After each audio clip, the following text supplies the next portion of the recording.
Gospodin s vama. I s duhom tvojim. Navještaj Svetog Evanđelja po Luki. Slava tebi, Gospodine. U ono vrijeme u učenicima se porodi misao tko bi od njih bio najveći. Znajući tu misao njihova srca, uzme Isus dijete, postavi ga uza se i reče im: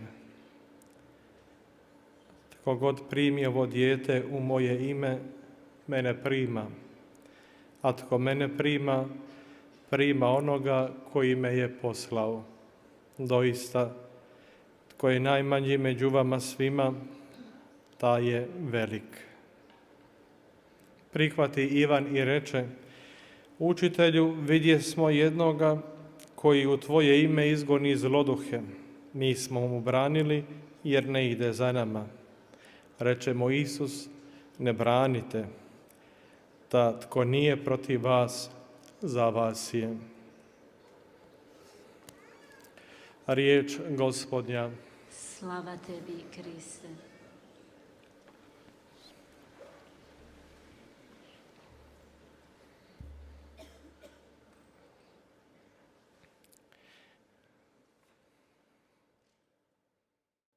Isus i učenici 예수님께서 제자들에게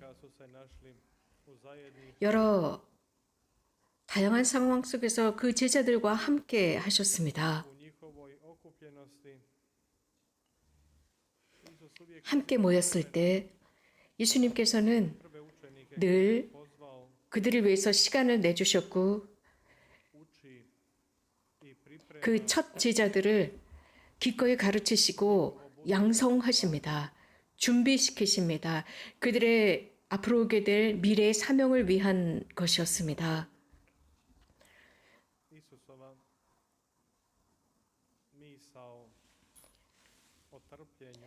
그렇기 때문에 예수님의 그 생각, 즉 죽음이라는 고통, 부활,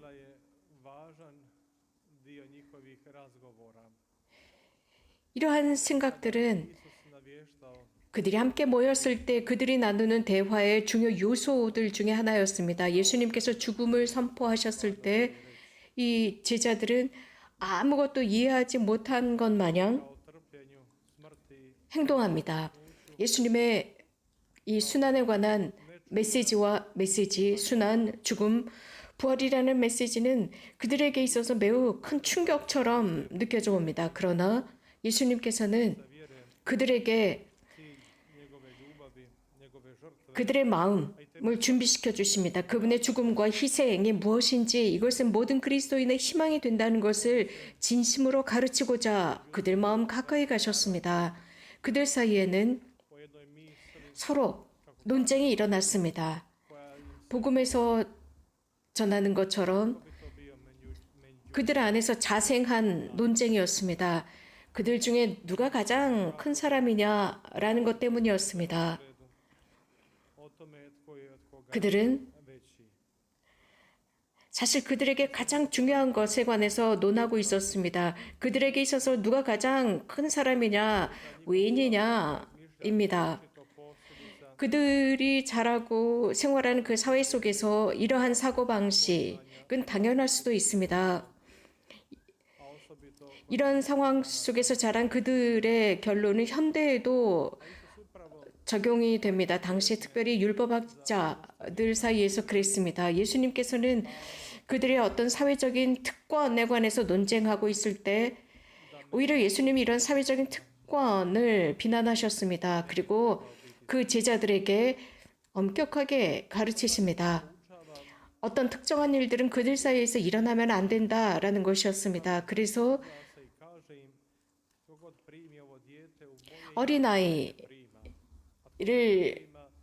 보시면서 이 어린아이를 받아들이는 사람은 나를 받아들이는 사람이다. 나를 보내신 분을 받아들이는 것이다 라고 하셨습니다. 과연 너희들 중에 가장 작은 사람이 위대한 사람이다, 큰 사람이다 라고 하셨습니다.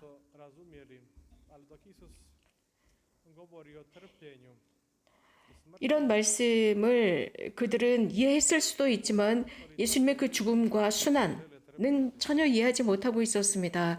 이것은 제자들뿐만 아니라 다른 사람들도 그랬습니다. 고통을 싫어합니다. 기뻐하고 행복하게 살고 싶습니다. 안락한 삶을 살고 싶어 합니다. 사회 안에서의 안락함, 풍요함, 체면을 지킬 수 있는 위치를 생각하고 있지만 예수님은 겸손과 작은 자리를 말씀하셨지만 모두가 성공하고 모두가 존중받는 사람이 되고자 했습니다. 존경하는 자리에 있고자 했습니다. 그래서 예수님은 어린아이를 보시면서 가르침을 하셨습니다. 하지만 사람들은 작은 자가 되고 싶어 하지 않습니다. 성인들이나 자유롭다고 하는 사람들, 자신의 이성으로 생각한다라고 하는 사람들은 그들 스스로 우리들이 결정하고 우리들이 선택하는 것이다 라고 생각합니다. 그런 와중에 하나의 사고가 등장합니다. 즉 생각입니다. 인류 역사 속에서 자주 반복되어 온 것인데 사람은 하느님 없이 살 수 없다입니다. 어떤 일이 일어납니까? 하느님 없이 살 때 매우 큰 어려움이 일어납니다. 우리는 물론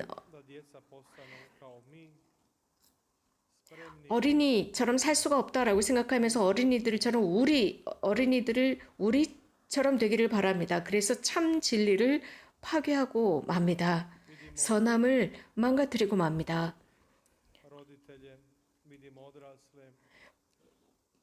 부모들을 봅시다. 성인들, 어른들을 봅시다. 그들의 행동, 부모나 어른들이 아이들이나 자녀들에게 하는 행동을 보면 거기에 맞지 않는 행동을 한다는 것입니다. 그래서 이러한 모든 사고방식을 완전하게 바꾸고 행동 스타일을 완전하게 바꾸어야 합니다. 그들의 삶의 스타일을 받아들일 수가 없는 것이죠. 어린아이들을 봅시다. 이런 어린아이들은 무한한 가능성을 지니고 있지만 이런 어른들의 교육에 의해서 아이들은 몸은 어린아이지만 이미 모든 것이 다 어른이 되어버렸습니다. 순간적으로 어른이 되어버린 아이들입니다. 예수님의 가르침을 생각해 봅시다. 그들 사이에 있는 어린아이를 보시면서 예수님께서는 이 아이를 내 이름으로 받아들이면 나를 받아들이는 것이다 라고 했지만 이런 말을 제자들조차 제대로 이해하지 못했습니다. 그들이 했었던 그런 행동 방식은 현대 우리도 그렇게 행동하고 있습니다. 그래서 우리에게 특히 예수님의 그 삶은 우리에게 모범이 되고 가르침이 되는 것입니다. 예수님께서는 고통으로 굴욕함으로 아주 미소함으로 초대하시는 것이 아닙니다. 그런 것이 훨씬 더 큰 그리스도인의 가치다라고 말씀하시는 것이 아닙니다. 고통 자체가 우리가 원하는 목적이 아닙니다. 하지만 같은 고통이라도 같은 죽음이라도 어떤 관점에서 보느냐, 우리들의 삶에 어떤 위치에 놓고 보느냐에 따라서 달라집니다. 여기에 우리들의 존재론적인 의문이 등장합니다. 고통과 죽음이라는 것, 삶을 망가뜨리고 기쁨과 행복을 망가뜨립니다. 그러나 그리스도인적인 답변이라고 한다면 예수님은 부활하셨다는 사실입니다. 고통과 죽음을 통해서 생명이 도래했습니다. 그 결과 죽음은 마지막이 아니라는 것입니다. 예수님의 십자가는 생명의 나무가 되었습니다. 즉 영원한 삶으로 들어가는 열쇠가 되었습니다.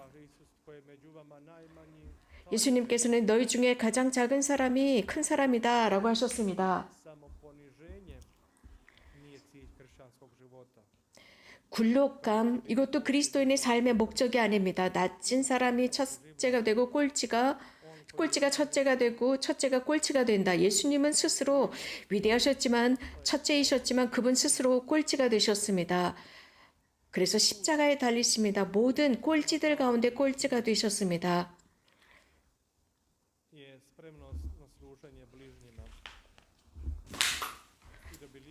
이웃을 섬기기에 완전히 열려 계셨습니다. 이것은 성 빈첸시오 파울로 드볼의 성인전을 읽으면 예수님의 삶이 드러나는 듯합니다. 예수님의 길을 걸어가셨습니다. 이웃을 위한 섬김이었습니다. 예수님께서는 이러한 길을 제자들과 함께 사셨고 제자들에게 가르치십니다. 형제자매 여러분,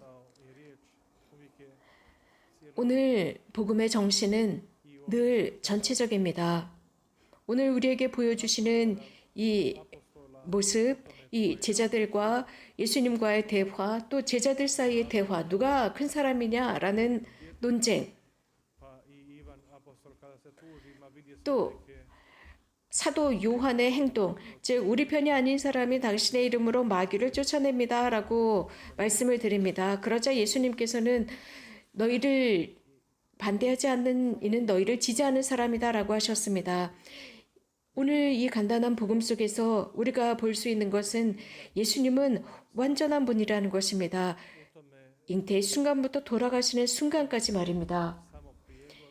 예수님은 능욕당하셨습니다. 하지만 그 속에서 예수님께서는 나는 하느님의 아들이고 사람의 아들이고 하느님 자체다 라고 드러내지 않으셨습니다. 주님께서는 교만과 시기나 질투, 거만을 배척하셨습니다. 오히려 그분께서는 이러한 모든 것들을 기꺼이 감수하셨고 십자가에서 돌아가신 이유는 우리가 영원한 삶을 얻도록 하기 위함이었습니다. 우리는 이 귀절을 자주 듣습니다. 무엇인가 도둑질한 사람은 어떤 누구에게도 그것을 내주지 않습니다. 예수님께서는 이렇게 하느님의 아들이라는 소중한 보물을 받으셨고 우리에게 그것을 주셨기 때문에 우리는 이 소중한 보물을 절대 빼앗기지 말아야 합니다. 누구에게도 도적질 당하지 말아야 합니다. 복음에 등장하는 그 어떤 구절이나 말씀이나 단어들은 우리가 편파적으로 혹은 우리들의 이익만을 위해서 이해하는 것은 매우 위험한 것입니다. 모든 복음은 예수님 전체를 선포하고 있습니다. 그래서 이 복음 전체를 받아들이고 예수님 전체를 받아들이게 되면 이웃 전체를 받아들이는 것입니다. 창조와 타인들의 가치들을 우리가 인정하지 않는다면 우리는 예수님의 뿌리로부터 멀어지는 것이고 예수님께서 모든 것들을 함께 묶어 놓으시는 것으로부터 멀어지는 것입니다. 그 외 다른 것들, 다양한 형태의 논쟁이나 여러 형태의 것들은 예수님을 점점 더 배척시키고 있습니다. 이 세상 사람들의 것입니다. 우리들의 관계는 예수님과의 관계여야 합니다. 그분께서 당신 자신을 우리들에게 주셨습니다. 예수님처럼 생각하고 살아갈 때